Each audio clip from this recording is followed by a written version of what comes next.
berdoa. Bapa kami yang di surga, yang kami kenal melalui putramu Tuhan kami Yesus Kristus, kami mengucapkan syukur padamu Tuhan atas berkat-Mu yang melimpah sampai saat ini. Bapa kami yang baik, sebentar lagi kami akan mendengarkan firman-Mu. Berkatilah kami ya Tuhan, sehingga firman-Mu dapat bertumbuh, berkembang dan berbuah dalam hati dan pikiran kami. Di dalam nama anak-Mu Tuhan kami Yesus Kristus, kami mengucapkan syukur padamu. Amin. Saudara-saudara yang dikasih dalam nama Tuhan kita Yesus Kristus, selamat pagi, salam sejahtera untuk kita semua. Firman Tuhan yang akan menyapa kita pada pagi hari ini tertulis dari Amsal pasal yang ke-29 ayat yang ke-7. Bunyinya, halak tartigor maniroi perkaro ni halak naparir. Alai yang go halak terjati dan peduli dinasida. Dalam bahasa Indonesia dikatakan, orang benar mengetahui hak orang lemah, tetapi orang fasik tidak mengertinya. Saudara-saudari yang dikasih dalam nama Tuhan kita Yesus Kristus, kita hidup di tengah masyarakat yang semakin cepat berubah. Dengan berbagai tantangan dan masalah sosial yang seringkali melibatkan ketidakadilan. Dalam Amsal pasal 29 ayat yang ke-7, kita melihat kontras yang jelas antara orang benar dan orang fasik.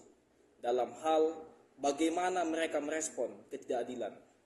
Orang benar memperhatikan hak orang lemah, sedangkan orang fasik abai terhadapnya. Ayat ini memberikan panduan moral yang sangat penting untuk kita renungkan, terutama dalam konteks kehidupan kita sehari-hari, di mana keadilan seringkali mulai dipertanyakan. Mari kita pahami lebih dulu apa yang dimaksud oleh ayat ini. Amsal sendiri adalah kitab kebijaksanaan yang menekankan perilaku hidup benar di hadapan Allah dan sesama. Amsal 29 ayat 7 mengangkat tema keadilan sosial, khususnya tentang bagaimana orang benar dan orang fasik memperlakukan orang lemah atau tertindas. Orang benar dalam konteks Alkitab seringkali merujuk kepada mereka yang hidup seturut dengan kehendak Allah. Menjalankan hukumnya dengan kasih, mereka memperhatikan orang lemah yang artinya mereka peka terhadap kebutuhan, penderitaan, dan ketidakadilan yang dialami orang lain. Orang benar tidak hanya mementingkan dirinya sendiri, tetapi juga mengupayakan semaksimal mungkin kebaikan bagi orang-orang yang sering kali terpinggirkan pada masa kini. Sementara orang fasik sebaliknya, tidak mengerti pengetahuan. Mereka digambarkan sebagai orang yang tidak peduli terhadap ketidakadilan.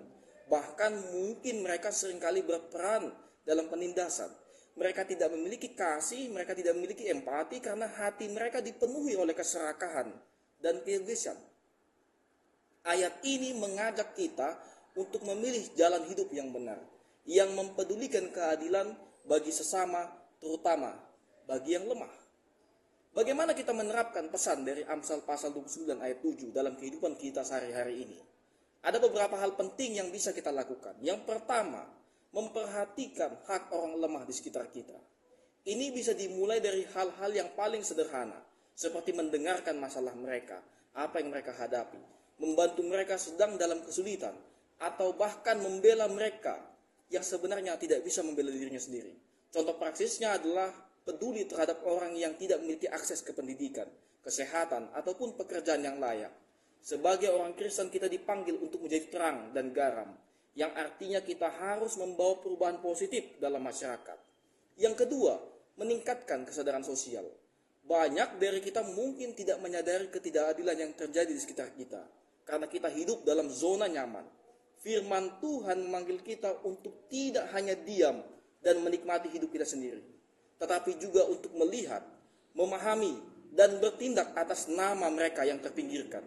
Sikap apatis atau tidak peduli adalah ciri orang fasik, sementara empati dan tindakan nyata adalah ciri orang benar. Yang ketiga, menegakkan keadilan dengan kasih.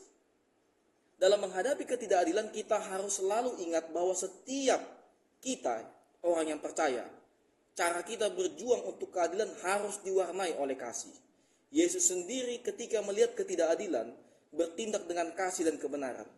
Dia memperhatikan mereka yang tertindas, memberikan harapan bagi mereka yang miskin, dan menyembuhkan hati mereka yang sakit. Kita dipanggil untuk mengikuti teladan ini, mengupayakan keadilan dengan tulus, mengupayakan tindakan kita semaksimal mungkin, karena memang kita adalah anak Tuhan. Dan karena kita adalah anak Tuhan, maka kita dipersiapkan untuk menjadi cara Tuhan dalam memulihkan hati orang-orang yang mungkin tidak seberuntung dengan kita. Di era modern saat ini, saudara-saudaraku, di bagian nomor 4, banyak orang yang tidak memiliki kekuatan untuk berbicara, memperjuangkan hak mereka sendiri. Sebagai orang Kristen kita dipanggil untuk menjadi suara bagi mereka yang tidak memiliki kekuatan untuk bersuara. Kita dipanggil dalam pelayanan ini. Dan kita dipanggil untuk menjadi bagian bagaimana cara Allah mengasihi dunia ini. Untuk itu saudara-saudaraku, Amsal pasal 29 ayat 7 sebenarnya mengingatkan kita tentang panggilan kita sebagai orang benar, memperhatikan orang-orang lemah, bertindak dengan adil. Karena dunia ini adalah dunia yang penuh tantangan dan ketidakadilan. Tetapi kita dipanggil untuk menjadi terang di tengah-tengah mereka, untuk memberikan cahaya di tengah kegelapan. Kita juga dipanggil sebagai garam, bukan hanya mampu memberikan rasa, tapi membuat mereka mengerti bahwa apa yang sebenarnya kita miliki saat ini, itu semua bersumber dari Allah kita. Amin. Kasih karunia dari Tuhan Yesus Kristus, serta kasih setia Allah Bapa, dan persekutuan Roh Kudus, memberkati dan menyertai kamu sekalian, hari ini, esok, dan sampai selama-lamanya. Amin.